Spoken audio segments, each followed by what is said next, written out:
Hi, I'm Louis, welcome. This is the Fool's Universe. This video is an introduction to tarot. I'm going to share with you a really simple 3-card spread, which is perfect for beginners. It gives you a good insight, but it also gives you the opportunity to elaborate on the spread once you become a bit more confident using your cards. I will be focusing on the minor arcana, and I'll be using a standard deck of playing cards to do this. Part of the reason is your minor arcana from your tarot deck are based on playing cards anyway. So I'm going to go through the symbolism of each of the numbers, what they mean, and also what the suits represent as well. So when you combine the meaning of the number with the symbolism of the suit, it gives you a really good insight into what the actual cards mean. I'm pretty much going to get straight into it. I'm going to mix it up. I'm going to show you from up above. That way you can see exactly what I'm doing, and yeah, let's get into it.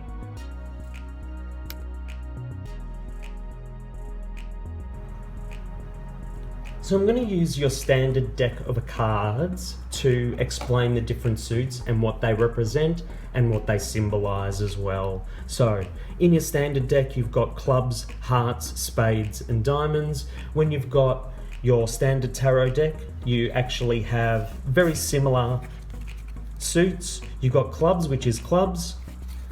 Hearts is represented with cups. Spades is represented with swords, and discs are represented with either pentacles or diamonds. The elements related to those are fire, water, air, and earth.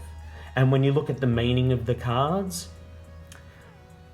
clubs represent action, cups represent emotions, hence the heart and the water. You've got air, which represents the mind, so the way you think, and discs represents the material, things that you can actually obtain.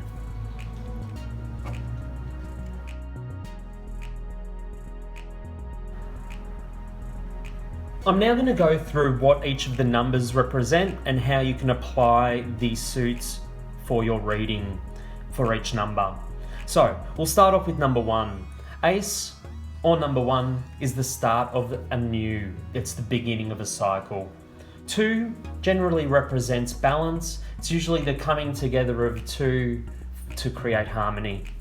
3 generally represents some kind of communication. 4 is all about stability and security. 5 generally symbolizes some kind of a challenge.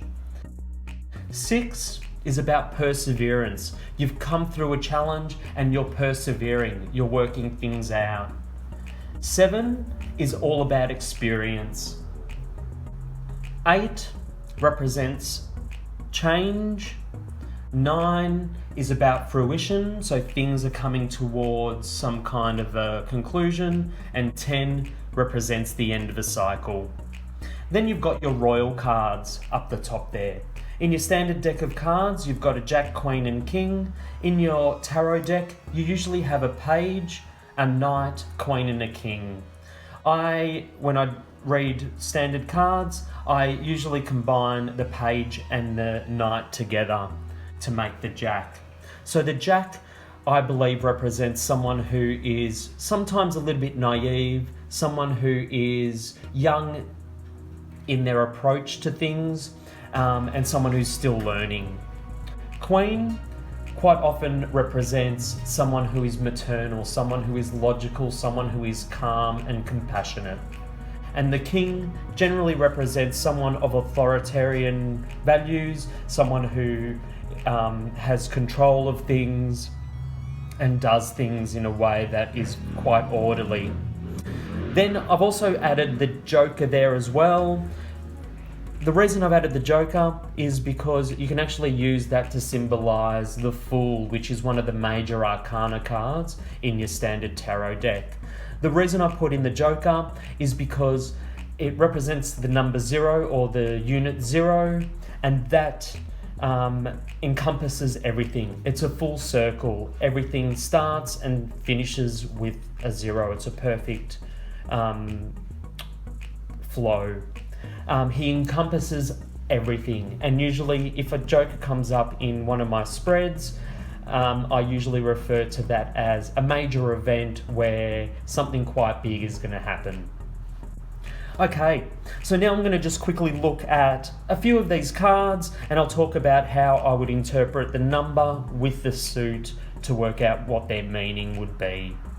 So we'll start off, just say, with the Ace of Clubs. So clubs represents action, things being done. Ace is the start of a cycle. So if I got an ace in one of my spreads, the Ace of Clubs, I would think that it would be the beginning of a venture working towards something, quite possibly on a creative level.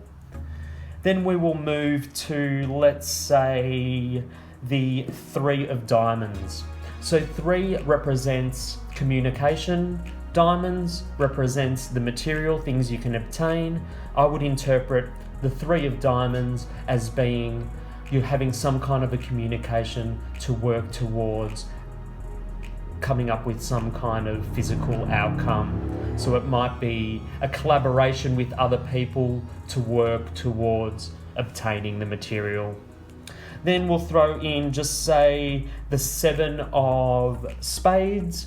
So the 7 represents experience. The Spades represents the mind. I would say that the 7 of Spades would symbolize some kind of experience of the mind. You've worked through some kind of a challenge and you're taking that experience and you're sharing it with other people. You've contemplated it and you have to work through it. And the last one I'll go through is, let's say, the Queen of Hearts. So the Queen represents the characteristics of someone, usually someone who's quite maternal.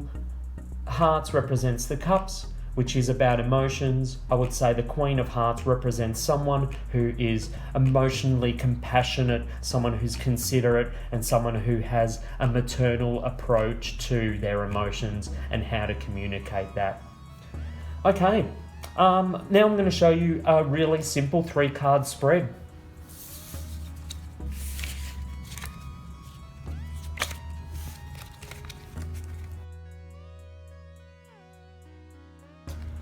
When I do a reading, I always shuffle the cards and I do a little bit of a cleansing, and I do that just by saying I cleanse the cards for a new reading. Once I've done that, I also start focusing on some kind of intent, what I'd like to get out of the reading. And for this specific reading, I'm going to focus on just some information that I need to know for the next few days. So while I'm shuffling, I cleanse the cards for a new reading. I'd like to have a little bit of an insight into some information I need to be aware of for the next few days. Once I'm comfortable with the shuffle that I've done, I quite often give them a little bit of a cut, combine the cards, and then I start laying out the cards in the order that I would like to get the information. So the first card is past situation. Center card is present situation, where I'm at the moment.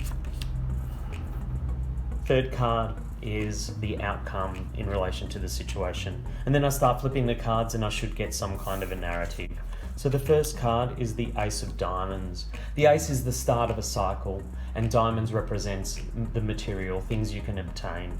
So Ace of Diamonds, in the past, I've just come through the start of a new cycle. I've just started a venture which is related to gaining some kind of material. At the moment, we've got Clubs. Clubs is related to action, and 5 is usually a bit of a challenge. So at the moment, I am at a bit of a challenge where I am probably lacking some kind of a motivation to get things done, and that is a little bit of a dilemma for me, and that's where I'm at the moment. So, start of a new venture, trying to work things out financially or in the physical, but at the moment I have some kind of a challenge which symbolizes some kind of lack of motivation. Then the outcome is the start of a new venture and actually getting things done. So even though I've got this challenge that's here, I need to focus on, or something will come up which will be the start of a new venture that will lead me forward and the action. So we've got two starts of a cycle. So number one is pretty significant, something new is about to begin, or something new is predominant, but at the moment you're in a little bit of a rut where I'm lacking a little bit of motivation. And that's how I would interpret these cards: past, present, outcome. That's pretty much it for this video. I hope you enjoyed it. If you did, be sure to hit the like button. Feel free to leave a comment and I'll either get back to you or create a video in response to that. Subscribe, and that way anytime I come up with something new, you'll get a notification. And the next video I do is going to be focusing on sigils. I will show you how to create your own symbols or sigils. Thanks again. Please take care and look after each other. See you next time.